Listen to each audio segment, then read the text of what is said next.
welcome back to Siam Smoke Sessions, episode 11. We've got a good guest with us today who we'll introduce in a moment. In the meantime, Siththa, I've got a question for you. Oh, God, here we go again. The seat gets hot. It's heating up here. You're in the hot dreaded seat. Question time. The spotlight is on you. The lights are on. You're on stage. Don't get stage fright. Do you get stage fright? Bro, I'm autistic. Of course I get stage fright. Okay, I won't watch you when you pee then. That's Okay, noted. I can go to All the right. bathroom in peace. Speaking of flowing liquids, this is a layup right here. This is like a underhand pitch. What is one river? Just name one river in Thailand. Oh, Mekong. The what? Mekong. Okay, I'll take it. Yeah. All right, cool. So we got a correct answer. Well, let's you, get bitch. to. Cool. What are you smoking on now, Siththa? I'm smoking on the moment, again, another UK kind of grown strain, which if anyone can actually work out the genetics for me, it would help a lot. But it's called Strawberry Crusher by, I think, a guy called Bud Doctor here in the UK. And I do not know the genetics of it, but it's very nice. Kind of got like a sweet, cushy kind of terpene profile to it. So I like it. But you know how I am with simping out for landrace and genetics and shit. I want to know what the fuck I'm actually smoking. So if anyone knows, any breeders, any seed collectors, let me know. Strawberry Crusher by Bud Doctor. But Bill, what are you smoking on? And I swear to God, if you say you're doing oil, I will come over and beat your ass. No, I was puffing on my X-Max V3 Pro. I've got probably about an ounce of this haze that I've been working through. It's like a 1-to-1 type 2 like THC CBD. It's like a 1-to-1 thing, so the high is pretty chill.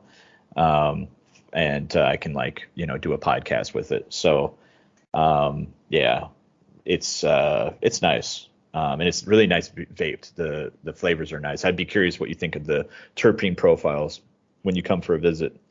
But it's something I might try to grow, actually. I forget who the genetics are, but I'll figure that out later. Yeah. Oh, and then also I've got I was talking to you about this before. I got this vape pen for nicotine vape juice, and I found out that I bought fake products. So right now I'm also puffing on this vape juice, which has dubious origin. Which what is it? Earlier, Siththa asked me, well, what's on the packaging for the ingredients? And I was like, it's already fake. Like, why would they tell the truth about the ingredients? Sorry, guys. If next episode it's just me, Bill has died from Malaysian juice. Yeah, supposedly it's from Malaysia, but then actually, while I was just looking at the box. Okay, so the company is from Malaysia, but then I was looking closer at the box, and it's saying Shenzhen, and it was supposed to be.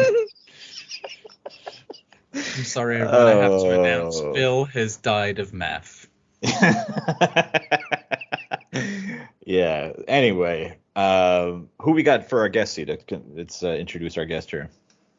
I always like asking this question. I love asking it to our guests. So we have Jeremi. Hello there, Jeremi. What are you smoking on, buddy? Hello, man. I'm just smoking on some flower cluster today. It's a type 3 flower. I'm very intrigued. Yeah, it's quite enjoyable. What is a type 3 flower? So type 3 flowers are predominantly CBD only with under 1% of THC. Oh, okay. That's a new term that I've learned today. So thank you for that. So type 1 is THC dominant. Type 2 is like more of a 1-to-1 balance. 1, yeah. And then type 3 is, so we've got like 1, 2, and 3 here. Exactly. On the show. Okay. That's cool. No, I like learning new terms. So Jeremi, tell us a little about you and like your business in Thailand and your ventures. I mean, with similar age, so I look up to you a little bit I'm proud of you, man. You've got a up already at your age. Meanwhile, I'm fumbling my thumbs on this podcast. But like, yeah, tell us a bit about your background and your store and the Canadian cannabis scene. For sure, man. So I really appreciate you guys asking me to come on the show. And it's, being the age we are, it's not an easy task to figure out entirely what you want to do. Most definitely. Yeah, so I've been traveling around Asia for the last 5 years, kind of working odd jobs and trying to just enjoy the culture out here because I prefer it to North American culture. Mm.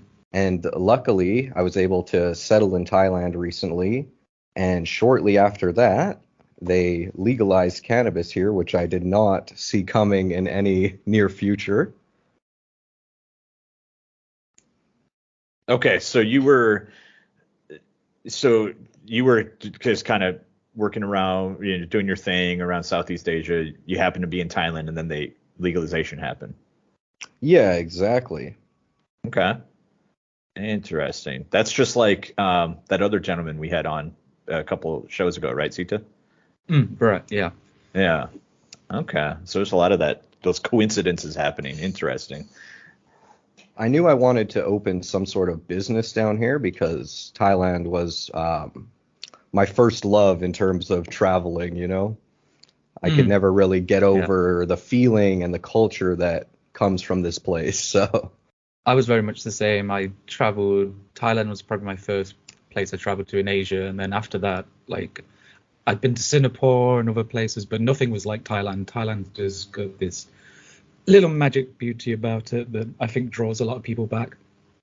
Exactly. And now with cannabis being legalized, I think it's going to draw a lot more people for the culture as well, not just the cannabis industry, Yeah, I was actually quite happy I mean, people know that I'm not a big kind of cookies kind of guy, but it was kind of cool to see that they got an actual shop blessing and they went a bit of traditional way. So I'm kind of glad that the weed scene's not gone completely westernized. Yeah, definitely in agreement with you on that. So when did you start like getting into cannabis and the whole industry or culture, or even just your first smoke? How did you start? So in Canada, it's pretty common for people to be around cannabis and start to use cannabis at the ages of 16, 17 plus. So just like everyone else in my general friend group, we had found some cannabis and attempted to roll a joint. You found it where? Where did you find it? It's in a bush, Bill. Well, not there's quite that. Okay, easily, I'm a little but... okay. I'm a little bit older than both of you, but I'm more of a boomer than what you Zoomer. Okay, so it just reminds me of like going out like in the woods and then finding like a stash of like Playboys or weed. Or, is that like how you found it, or how did you find your weed? So there's older students going to the same secondary school that we were going to, so Okay. we kind of knew of where to get it and stuff, and it was of interest to our friend group. Okay. It's the typical hero origin story of the cooler older guy has this cool thing and I want the cool thing now. Exactly. It's the hero, the hero's journey. The hero's journey always starts with the first toke. Absolutely, man. So that was like BC area-ish? Yeah, so I'm from Alberta, so okay. we get all of that kind of culture from the West Coast. Gotcha. That makes sense. Cool.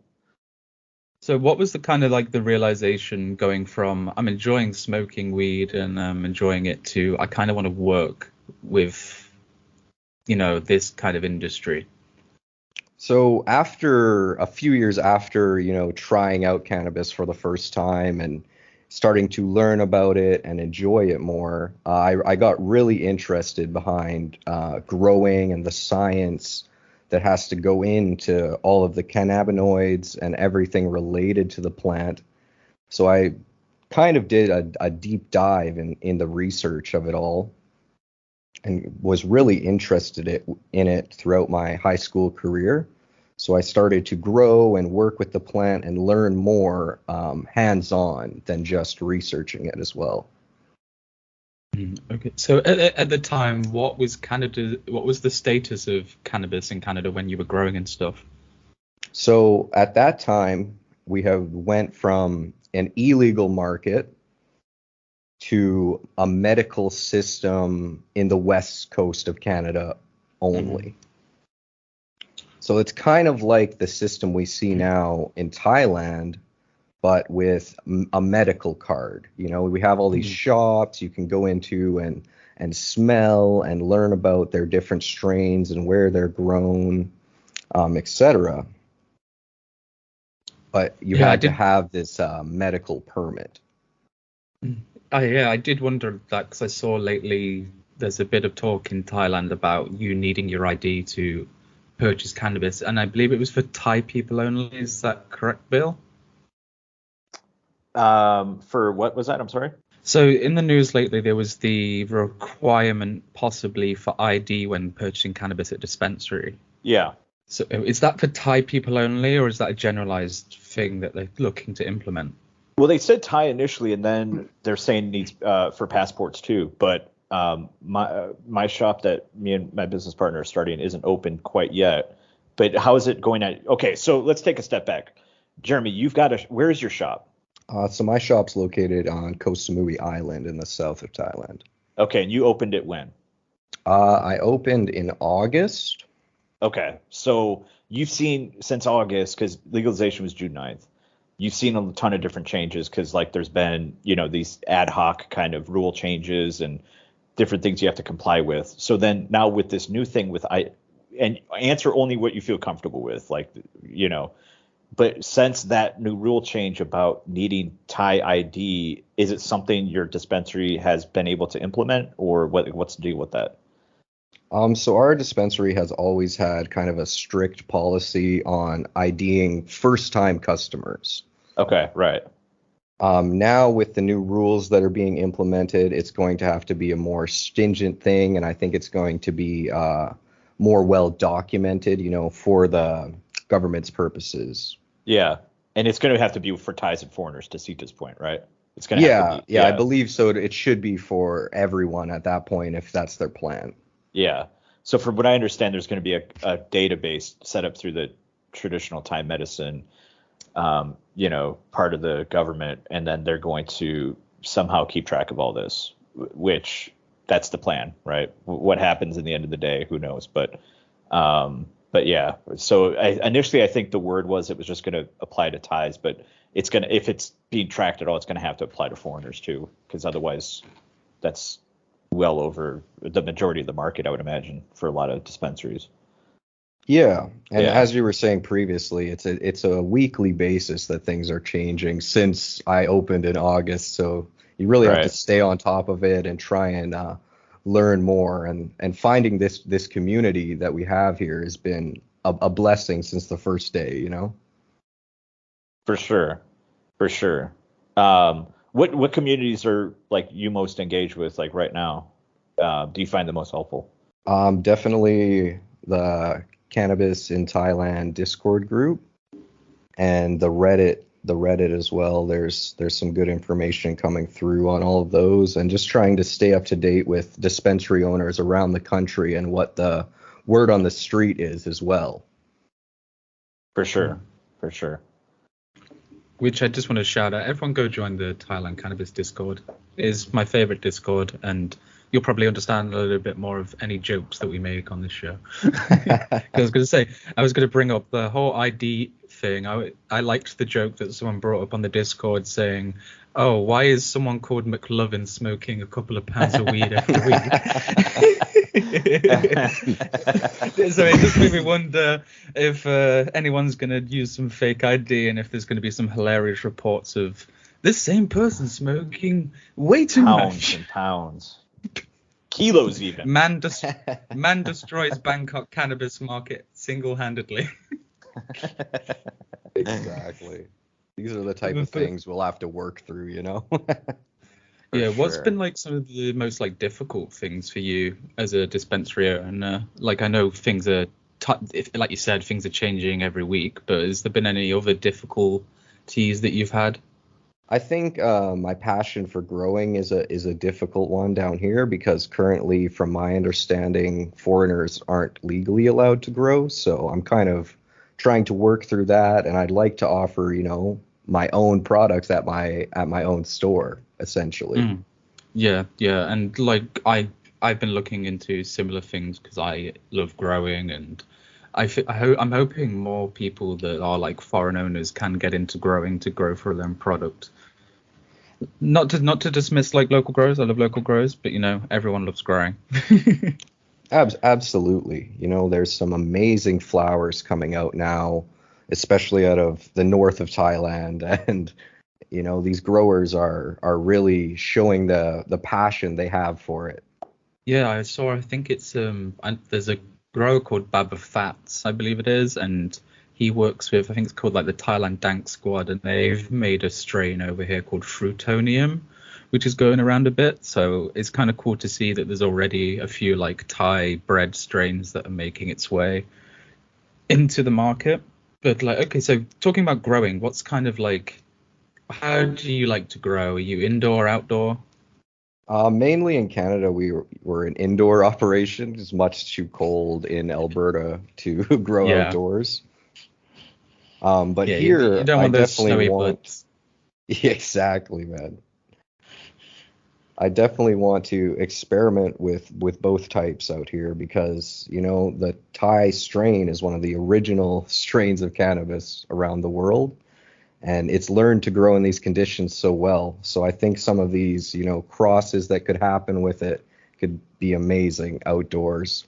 Oh yeah, most definitely. I mean, I know a lot of like American shit on outdoor cannabis, but nah, come over to Thailand and try some outdoor cannabis. It's a different world, different climate.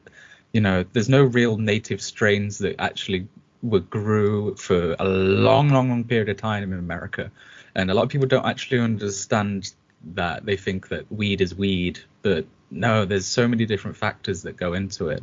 And I'm the Siam simp, but I promote everyone try out some outdoor landrace Thai weed and come back to me. What about Humboldt, Northern California, Siththa? That's all Regarding, mostly outdoor. yes, but when we're talking about the hype market, Oh, and gotcha. yeah, Yeah. like Like when cookies. you're talking, yeah, exactly. When you talk to normal people that are smoking Normies. weed, they're not going to give normies like me. They're not going to give a shit if it's indoor outdoor. Whereas a lot of people like cookies, runts, all of that stuff, they're like indoor only, and you know, it is what it is, but it kind of minimalizes an aspect of cannabis that I think a lot of people are missing out on. Absolutely, man. Jeremy, I got a question for you. Okay, so down in Koh Samui, what's the okay, so you've got your dispensary. Like, is there because like if you're up in Chiang Mai, right? There's dispensaries everywhere, especially like when you're around the old city by Taipei, by Niman, you know, the kind of you know, more traffic touristy areas. Is that the same thing right now down in Koh Samui, or is it, how's the market in terms of like dispensaries, and like what's your thoughts on that? Right now, it's pretty saturated. I'd say more than a lot of other places in the country by population wise. Okay. And you know, the more shops are popping up weekly here. And I Okay. think everyone kind of deserves their shot, but it becomes a point when there's 5 cannabis stores next to each other, and people are looking for a 7-Eleven or a grocery store. You know, it becomes too much at some point. Hmm. When is the high season for tourism in Koh Samui? Is it like now? Yeah, it's right now. Started a few weeks ago, before the new year there. Okay. So was the high season, do you feel like it was good numbers wise, like for the number of people coming or? Absolutely, man. There was Okay. a complete revival.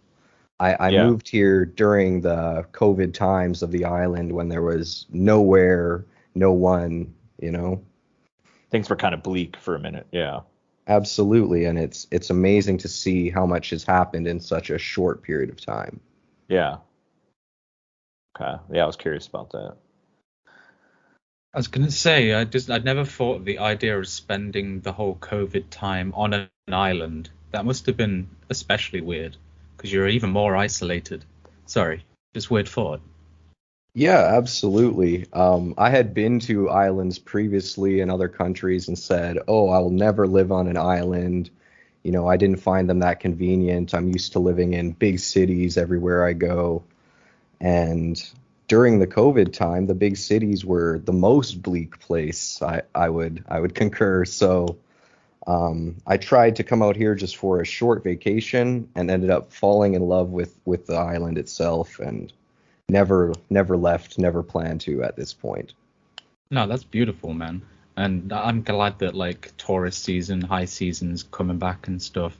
I've been saying like a lot of my friends that usually will go to like Amsterdam or Barcelona are all kind of switching their plans to come down to like Pattaya or Koh Samui, and I'm excited to see how much it's going to broaden out the culture wise.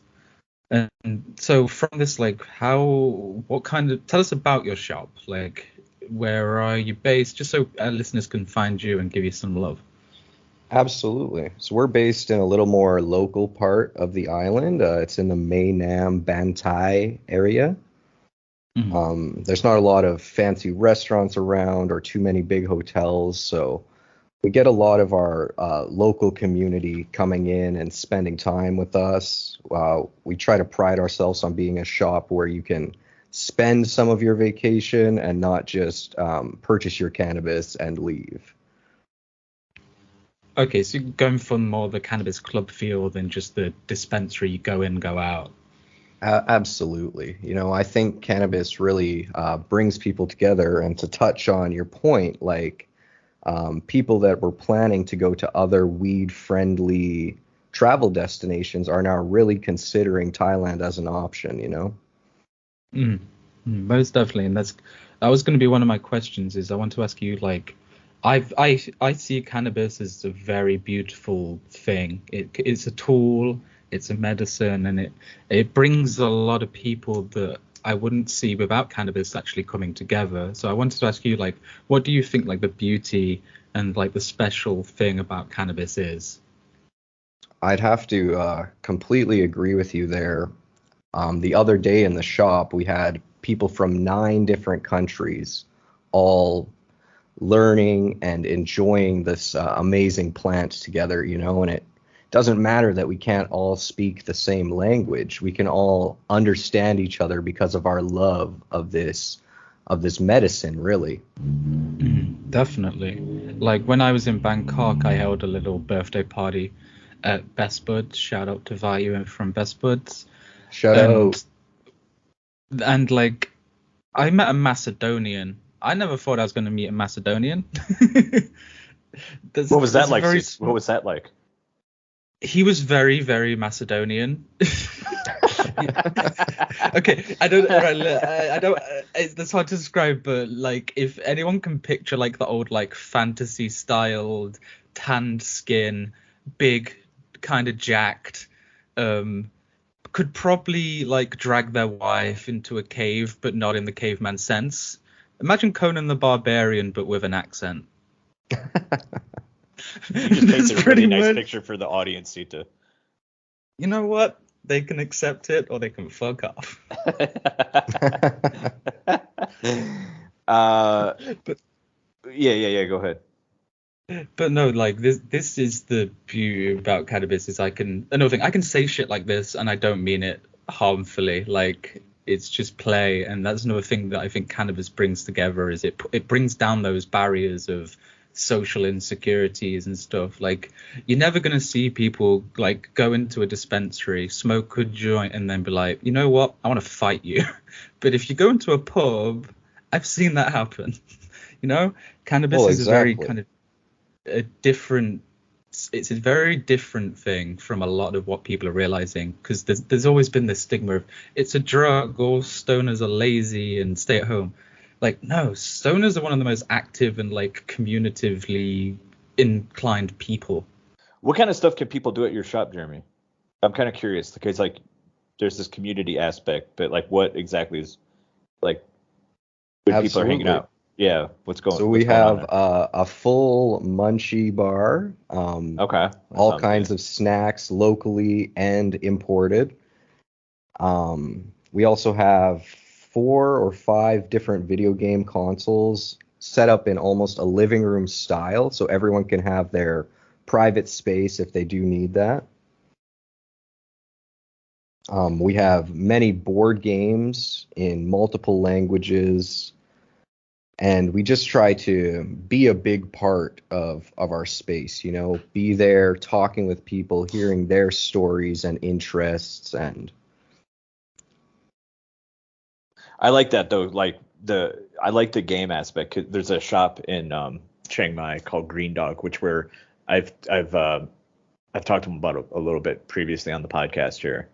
But they were one of the first shops in Chiang Mai to open on June 9th, because they were already kind of open before for cannabis, and they have weekly game nights, and it's a cool way to connect with people. Whether you're playing like Settlers of Catan or whatever other games they've got going. It's a cool way to make friends, or especially like in a city like Chiang Mai or Koh Samui, where a lot of people are kind of coming in and out. Like if you travel there, you might be there for 3 weeks. You want to meet some new people and everything. So it's a good way to connect as opposed to going to the bar or the pub.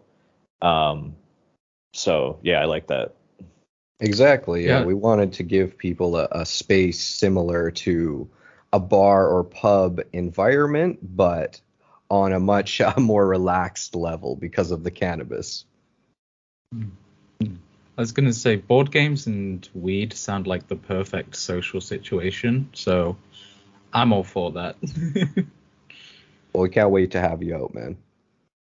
No, I'm definitely, when coming over, I want to do a lot more exploring of more than just Bangkok and Chiang Mai, so I can actually be a certified Siam simp. I've never been to Koh Samui either. It's been on my list for a long time. I'd like to get down there sometime. Road trip. Definitely. You have an international airport too, so I think you can fly from Chiang Mai. I think. Yeah, there is a direct flight. I think twice a day or something like that. Yeah, cool.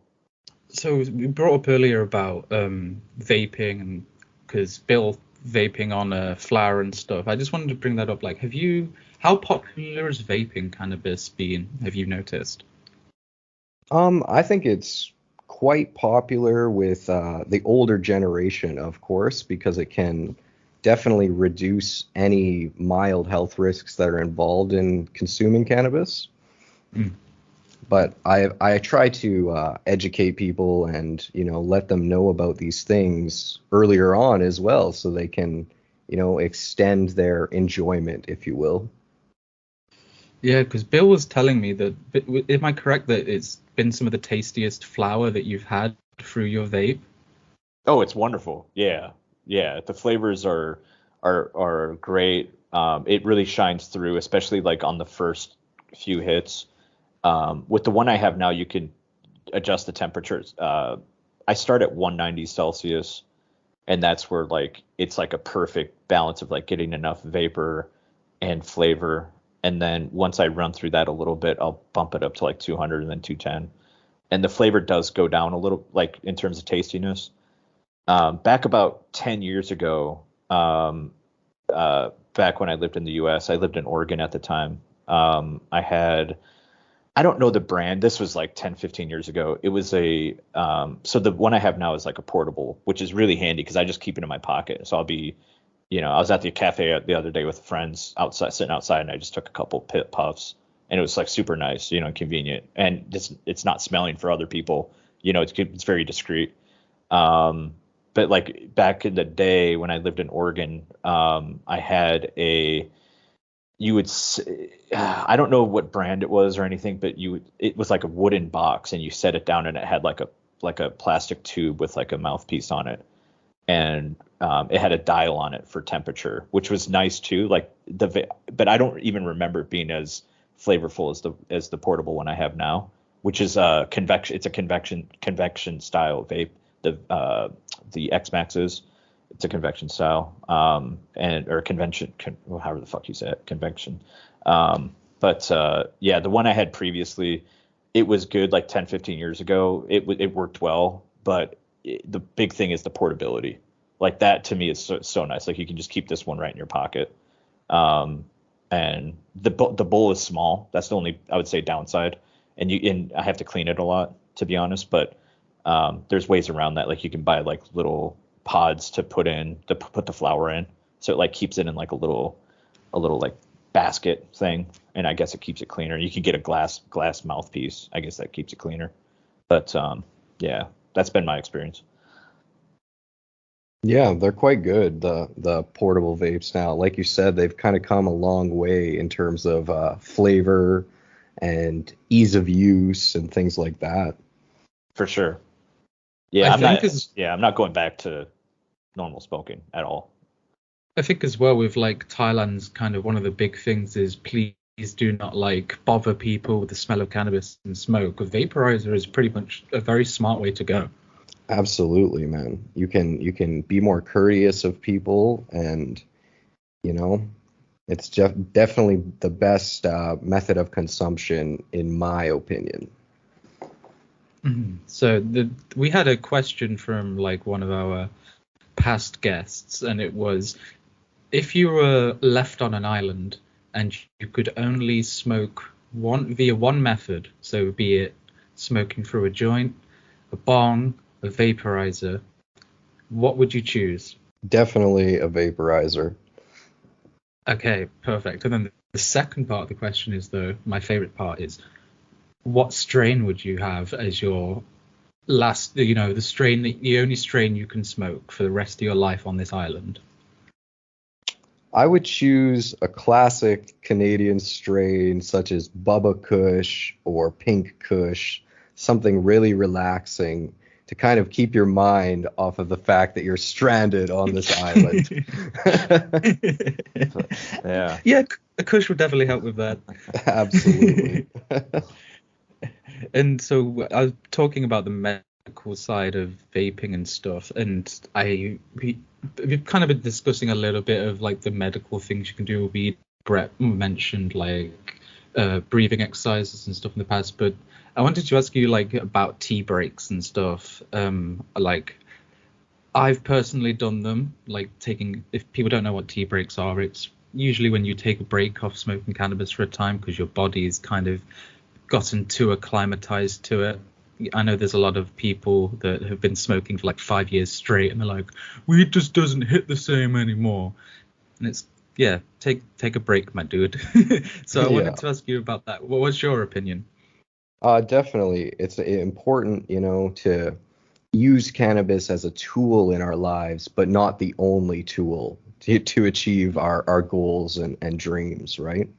So I personally took a 4-year tolerance break off cannabis while I was traveling around Asia and trying to learn a bit more about what I wanted from this life. Damn, your body completely reset then for your cannabinoid receptors. Absolutely. Hence why I'm smoking type 3 flower only these days.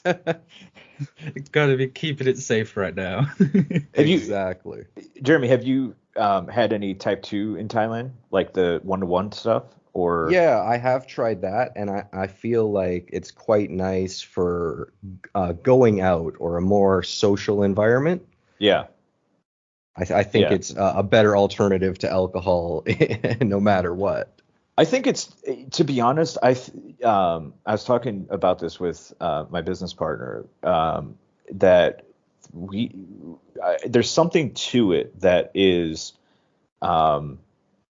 really, I think, going to be like one aspect of the future of cannabis, because chasing the high THC, has a place. Like, I'm not knocking it. It's just, I think for a lot of people, especially people with just like normal lives and like, they want to function, they want to just, enjoy, they enjoy, everyone enjoys, for the most part, cannabis in some fashion. It gives people a way to do it, so it's more functional. Like you said, it's like, at least for me, I can be more social with it. And yeah, I think it's part of the future of cannabis, like type 2 type flower. Personally, I'm excited to see it being grown more in Thailand, because in the U.S. it has a pretty good following now. Like, there's a few farms or like companies or operations or whatever that are specializing in it, and I think there's going to be a place for it in Thailand too, once people get introduced to it. I think if a lot of people knock it because it doesn't have like the like super high THC content, but it's like, I know personally one person who smokes, is a very heavy smoker, and once they tried it, they were converted immediately, and now it's like their daily. So I think there's going to be a huge market for it. I'm really, really excited to see that happen. Absolutely. It's kind of took off in the US, and people are getting more educated about what these compounds in cannabis really do. So right now, a lot of the customer base and people that are coming down here to enjoy cannabis, all they know about in detail is THC, and they just want the most that they can get. So you tell them this flower has 10% THC, but it also has 10% CBD. They don't really understand that fully. Right. I think it's going to be a thing of people trying it, and if it works, if they enjoy it, they'll buy it. But from what I see, the trend, at least in the US, is like there's a very, it might not be the dominant market, obviously, and it probably never will be, right? But there's going to be like a dominant, or not, excuse me, not dominant, like a dedicated niche market for it.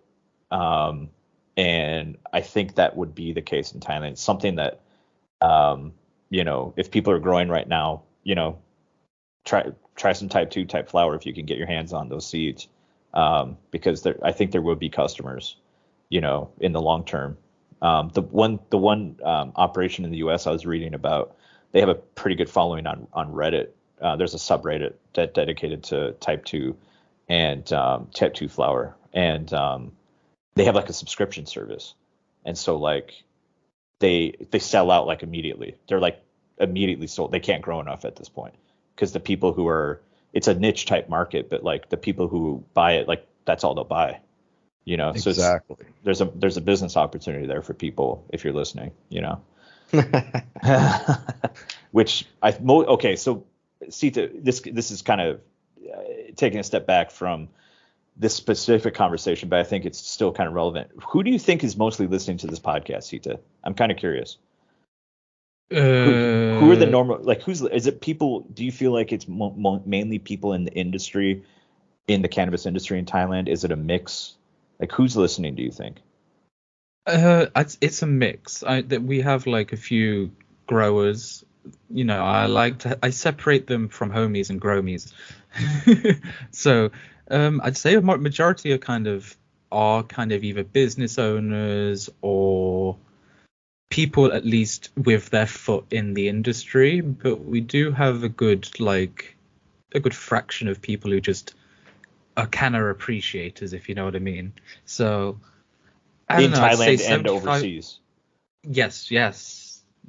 Like, I was looking at the statistics today, and I was like quite shocked at how broad we have been getting across the world. See, this is the cool thing, because like a lot of people, like islands like Koh Samui are like super popular for travel, right? So like that's why I was excited to have Jeremi on, is because like now, because like we've talked to a dispensary owner in Bangkok, Pattaya, and now Koh Samui. And so I like this kind of being able to talk to people around the country, who have shops or who are growing, because there's like little unique things in each place. And for the people listening, you can kind of get to know like who the business people are who actually are running the shops. They're just normal people. Like the cool thing about Jeremy's story, like that I like, is just like seems like he's just normal guy, and then open a shop. It's like anyone can open a shop at this point, pretty much. So yeah, it's all about the right place at the right time and knowing what you want to do. Jeremy, do you have any hot takes about cookies opening in Bangkok? BRB, I'm muting myself. As I was saying earlier, I want to see how diplomatic you are. The cannabis industry was how Canadian you are. Canadians are known. Every Canadian I've known has been super nice. So I know you're not going to say anything bad, but go ahead. Yeah. So, in Canada, we originally had the medical thing and for cannabis, and it's kind of similar to what's happening here in terms of how the shops actually work and, what you can do with them. Now in Canada, we have the recreational market, but it's completely corporation and government controlled.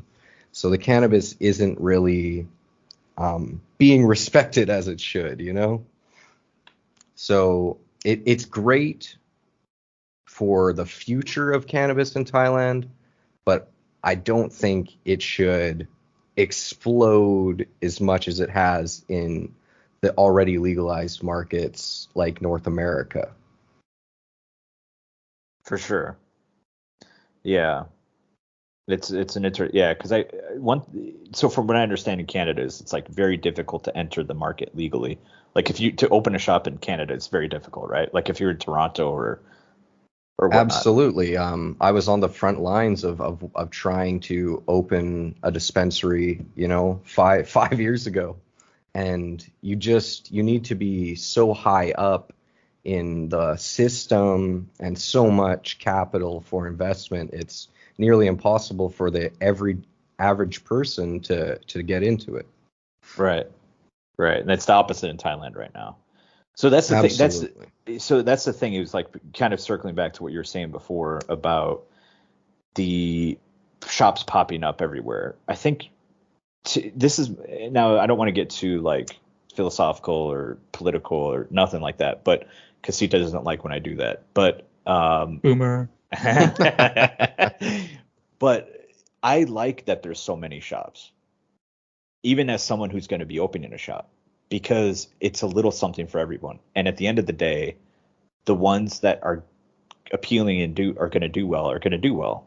Like at the end of the day, the ones that can get customers who have a good product, who have good quality flower, who have good prices, who have a cool place to hang out like you do, you're going to do the best, as opposed to some people who come in and are trying to, I don't want to say scam, but like sell like maybe inflated prices for basic flower, right? They're going to burn their bridges. Maybe they'll do well if they're in like the center of a tourist zone, like on Sukhumvit or by Nana Plaza or something, right? Like that's different. But, for shops that are going to cultivate a brand and like a vibe and like a following in the long term, I'd like for Thailand to allow that to happen, as opposed to like what happened in Canada. Because I know a little bit of what would happen in Canada, but I understand it's very difficult to operate as a small entrepreneur in the cannabis scene there legally. Absolutely. I 100% agree with you. With everyone deserves their chance, and we can share this love of cannabis as long as we're all loving it together and not trying to really, it's a plant at the end of the day. We shouldn't monetize it as much as we do in this current world. Yeah. Well, everyone needs to eat, right? But like I don't know, like I've seen some of those places in Bangkok or wherever you're charging 1,500 baht, which is about $50 for $50 US for a gram. That you know, this is not cool. You know, Exactly. That's what I'm kind of touching on. Even if you can get away with it, it's like, come on, like, you know, what are you doing? You know, I do have to admit, I'm going to enjoy sitting back and watch nature take its course with some places like that. And it will. And it will, and it's going to be beautiful. Absolutely. Right. And then the guys like Jeremy who are down there, like, you know, who are creating like you know, a culture and like a place where people can connect, you know, in the long term, that's going to hopefully win out, you know. That's what I hope, at least. Definitely. And like I'm excited to see, like, again, Cookies opened yesterday and there was a few people acting like Burner's Balls was a space hopper, but again, I'm just kind of hoping that like a lot of more like Thai centralized brands and kind of different, you know, shops actually get to a level where they are like known. You know, like Cookies is known around the world, but imagine if people put that amount of effort and love into something local. Like if everyone that loves Cookies just devote themselves to, I don't know, your shop or something, like imagine how much that's going to generate, which is more true to the sense of Thai cannabis. Exactly, man. That's all we can hope at this point, is that Thai entrepreneurs get their chance first to, you know, build a culture and a brand out of this. Yeah, I saw, I believe they're called, I think it's like Thai Local Boys or Local Boys Thailand. They have like a pretty cool brand and they're doing really good like marketing wise in Bangkok. And it was nice to see like a collective of people. Like it's kind of like going back like 15 years and watching the concept of Cookies itself being like formed and started, and now we get to kind of see that in real time in Thailand with a lot of different places, and it's going to get like really exciting in the future, I think. So like, what are some of the things you're looking forward to in the future? Definitely the events. I think that's where I find the most peace in this industry, is just going to some of these cannabis related events and meeting so many amazing people that have kind of devoted their lives to this industry. It's quite humbling. My convention that happened in Chiang Mai later last year was really nice. People from all over Thailand and some people even externally out of Thailand meet up to, you know, show their love for this plant altogether. Absolutely. I'm really looking forward to the next one. Oh, same. I'm definitely going to try and make sure I'm actually there for this one. Me as well. I had no excuse. Have you been to Chiang Mai before, Jeremy? Yeah, about 5 years ago. I was up there for 2 months about. Okay. Cool. Beautiful. Yeah. Let me know when you come up here next time. Definitely. Yeah. Yeah. The events are, I think they're only going to get better. I mean, that's a given, you know. The events are only going to get better. The people who put on events, there's some, even outside the cannabis space, there's some good events in Thailand, whether it's music or whatnot. But yeah, now we have the cannabis events, they're going to be awesome, whether it's in Chiang Mai or Bangkok or Buriram or, you know, wherever. True. Yeah, we just had a small one here in Koh Samui about a week ago. Oh, what was that? It was the Hemp to You festival. So it was a small reggae festival, maybe a couple hundred people, but a couple shops got together and we kind of sat together and put this event on. Did Job to Do play? They did not get the chance to play because the booking was kind of difficult, but next time for sure. He's going to be up in Chiang Rai. I saw in the Discord someone up in Chiang Rai said he was going to be up there. I definitely want to check out Job to Do concert during legalization period here. That's going to be awesome. Definitely. Classic. Yeah, for sure. That's cool. So the reggae event, it went pretty well, or? It was amazing to see, you know, all the people that could come out to this event with such short notice and and what it could turn into in the future. It's a great start for the cannabis scene on Koh Samui. Was it a mix of like locals and tourists, or like how did that go? It was a healthy mix of locals and tourists, and it was mostly about us all meeting each other, all of the cannabis dispensary owners out here that are really trying to create this community. We all got to meet, and there was a miniature cannabis cup for the local growers here on Samui, so it was very cool. Right on, right on.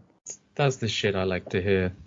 The social element of like the events that I think are going to come in the future is going to help every aspect of like Thai cannabis, socially, business wise, even like everyone's going. From things I've seen, like people making friends at the Thai High convention and stuff, the social aspect is just going to absolutely explode in Thailand.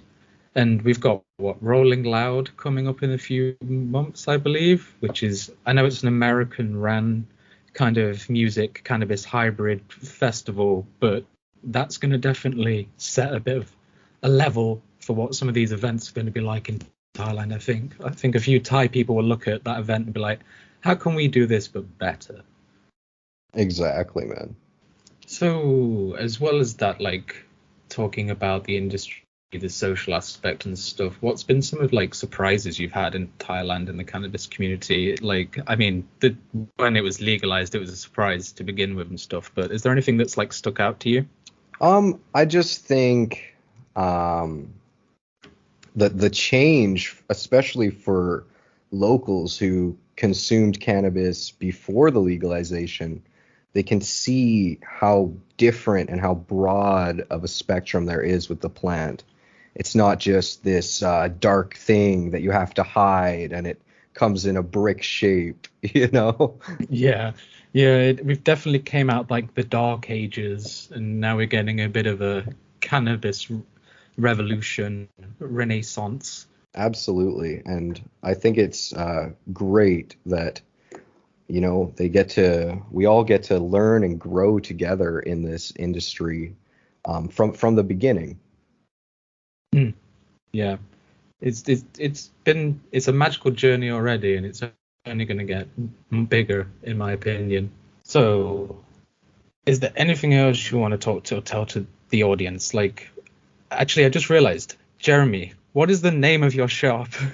Oh, we are Budz for Lyfe on Koh Samui. Everybody go check the link out in the bio for that and check it out, because I've never been to a dispensary on an island, and I want to see a dispensary on an island. So that's really cool, man. But is there anything else you want to tell the people? Yeah, just support your local growers, and we can all do this together, and I hope it turns out the best it could possibly be. Right. I've also got one surprise question for you though, Jeremi. Absolutely. What's the best anime to watch while high? Ooh, that's a difficult one. I think I would have to say my favorite one recently would be The Vampire and the Rosary. Okay. Interesting choice. The reason I bring this up is I've noticed that quite a big kind of connection between anime and cannabis in Thailand.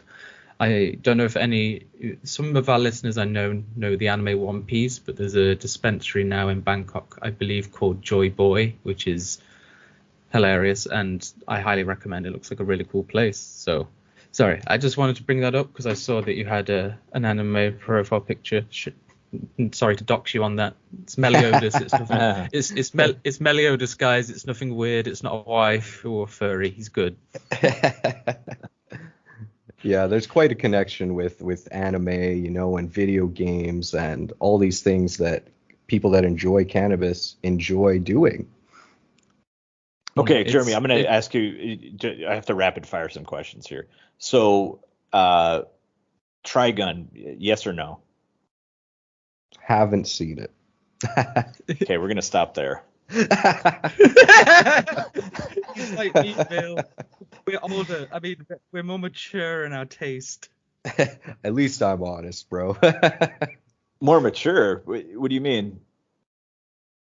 I mean, listen here. You're a normie when it comes to anime now, Bill. No See that comment. silence? You No feel that comment. silence? I feel that silence. How about Revolutionary Girl Utano?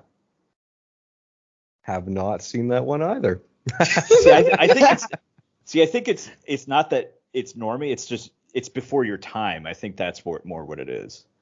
I think that's more the thing as opposed to it being not normie. I think it's just like I was into it like when you didn't even know what anime was. Exactly. I think that's more the answer, Siththa. You see, so I'm sorry that I'm sorry I require my anime to have over 1,000 episodes. Okay, I'm sorry. Okay, gotcha. Fair. No, but like, thank you for coming on, Jeremy. It's been fun, and like, I really hope people go visit your shop, and like your message as well. It's very much with mine that cannabis is a social plant, and it brings a lot of people together. So I hope it brings a lot of people together at your shop. I appreciate it so much, guys, and it's been great to meet with you today, and I hope we can meet in person in the future and get to enjoy this culture together. Yeah, for sure. Yeah, when I'm down in Koh Samui, I'll let you know. And likewise, if you're up in Chiang Mai, let me know, man. Definitely. Cool. Right. Any wrap-up messages you want to give to the people, Bill? Bye-bye. Bye.